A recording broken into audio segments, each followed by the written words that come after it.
Why Successful Women Miss Red Flags in Relationships, Part 2. So, if you haven't already watched Part 1, definitely check it out, but not right now. We're just going to jump right into Part 2.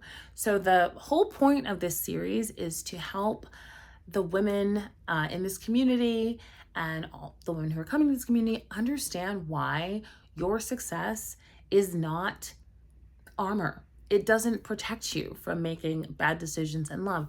Just because you were smart at the office doesn't mean you're going to be smart in the romantic marketplace. And the reasons are not what you think.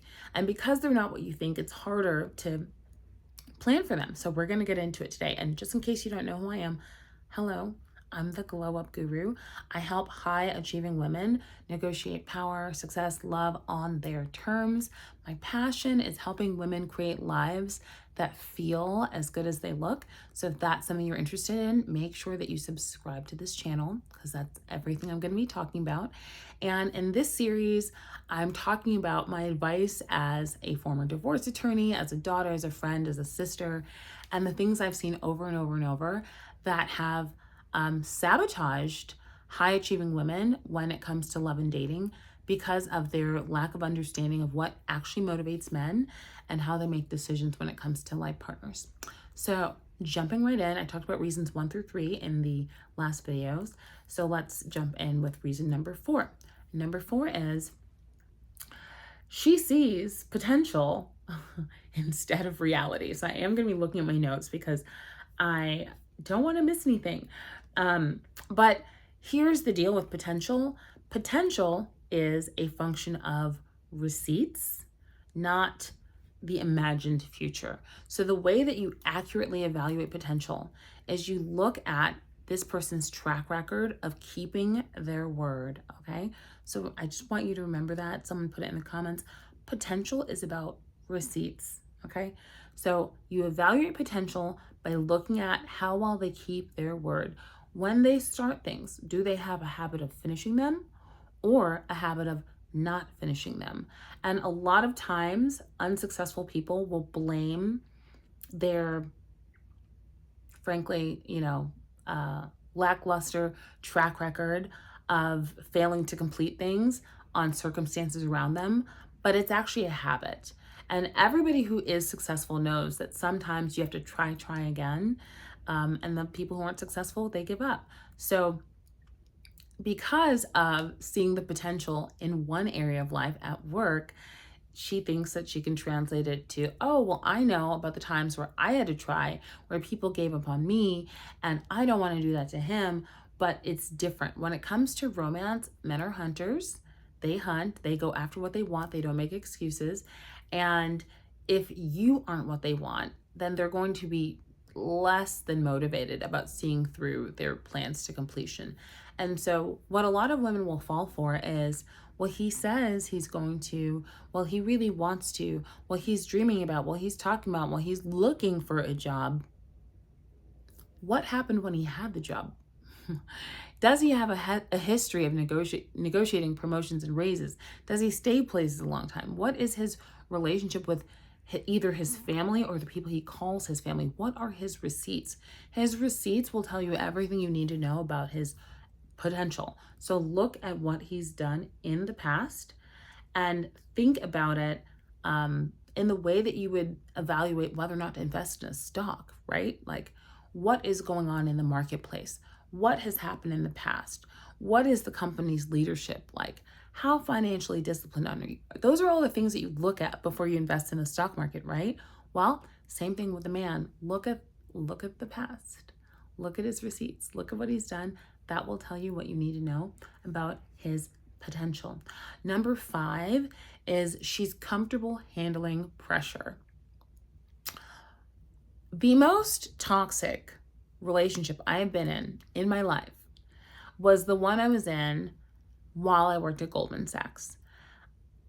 And when I look back on that season of my life, I now realize that I had such a high stress job, such a demanding, suck you dry relationship with my employer, that being in a romantic relationship with an energy vampire just didn't seem like that big of a deal.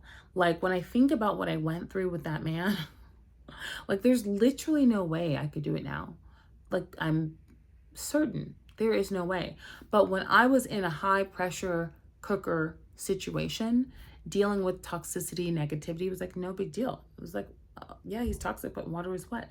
So when you are comfortable in high stakes environments where there's stress and deadlines and challenges, and a man shows up in your life and he's inconsistent, he comes and goes, he says he's going to call and doesn't, it feels familiar. And it feels like no big deal because you're used to pushing through obstacles.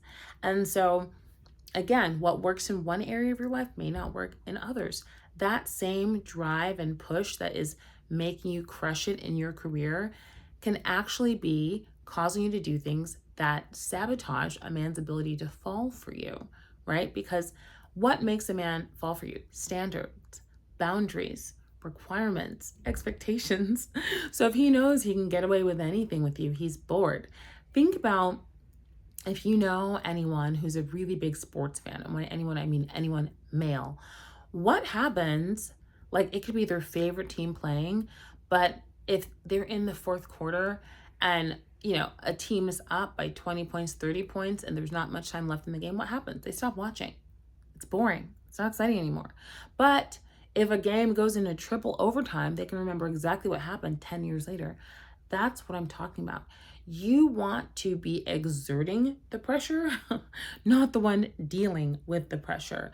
But when you're comfortable with a lot of stress and deadlines in your jobs, you will inadvertently be okay with it in relationships unless you're very conscious and say what works in one space doesn't work in another. So she's comfortable handling pressure. This is another reason why successful women can overlook red flags. Reason number 6 is she is accustomed to being the leader. So when a man's not that interested, he's not going to put in a lot of effort. And if you are someone who's used to leading, it can seem like you've found your dream guy because he's going along with the flow. But the reason he's going along with the flow is because he knows when he finds what he's actually looking for, he's just going to jump ship. And because you haven't required much investment, it's not going to feel like a loss to him. It will feel like one to you, though, because of all the sweat that you broke. And so in my notes, I said, in love, constantly leading, initiating, and managing the relationship signals that you are stepping into your masculine energy. Your masculine energy, sometimes I refer to it as tiger energy, is fabulous. Without it, you would die. You need it. It's wonderful. And it's what helps you be successful at work and what helps you thrive in masculine environments, competitive environments. But in love, it actually repels like masculinity. So it's just kind of like a magnet, right? Masculine energy is attracted to feminine energy, which is why when you show up in relationships leading, you attract men who are more passive, or the men who would lead for someone else are passive with you because they're just going along with the flow. And so what you want if you are trying to attract a masculine energy partner is to learn how to shift into your feminine energy and allow him to either step up or step aside. Next, she's used to proving her worth. This is, such a big one that I could probably do a whole video on, and kind of breaks my heart the most because, especially women who didn't come from families that regularly reinforced to them that they were worthy and deserving of love and affection and safety and goodness and all of the things that make life worth living. Those girls are the ones who they're targeted by predators. I'm like, did I want to say this? Yes, they're targeted. Why are they targeted? Because predators know who the prey are. They can look at you, how you walk, how you eat, how you carry yourself, and say, yeah, on the surface, she looks competent, but she's really not. Which means if I breadcrumb her with little bits of the things that she's so starved for, she will eat it up and hold on for dear life. And I know because I was that girl for y'alls, darling, y'alls. And I allowed myself to be taken for a ride by men who did not give a damn about me, but knew how to keep me, on a string long enough while they looked for something else. And so this one, the only anecdote is to learn how to develop a very, very strong sense of worthiness. Because if you don't feel worthy and deserving of goodness, not only will you be more attractive to predators, but you'll push away the things that you deserve because, well, for a number of reasons, including you don't feel like you deserve them, but also because of the fear that, oh, once I get them, I'll lose them and that'll hurt more than never having them. So let me just never accept it in the first place. So not feeling worthy and deserving, not feeling like that partner that you want is one that you are worthy of. And for better or for worse, the predatory people in society can tell who feels worthy, who doesn't. So if you do not want to be their prey, the solution is to, learn how to develop a self-love practice that makes you feel worthy and deserving. And that is something I teach inside my private coaching session. So if you are wanting to start your self-love journey, I would love for you to go into the description box and look into the information and getting on my calendar so we can work through those things that will make you able to more effortlessly attract what you desire and feel worthy and deserving of it. So in the next video, I'm going to talk about reasons 8, 9, and 10. I hope you are liking this series. I hope it's helpful. I hope you're having aha moments. I hope it's helping you see how, like I keep saying, what is helpful in one area of life may not be helpful in another. And more importantly, I hope that the little tips are giving you the self-awareness that you need to make sure that you are setting yourself up in a way where you get to have it all, where you get to have the career and you also get to have the partnership that makes you feel like life is so beautiful and worth living. So if you liked this, make sure that you are subscribed and stay tuned because part 3 is coming with the final 3 reasons why successful women struggle in love and dating. Bye.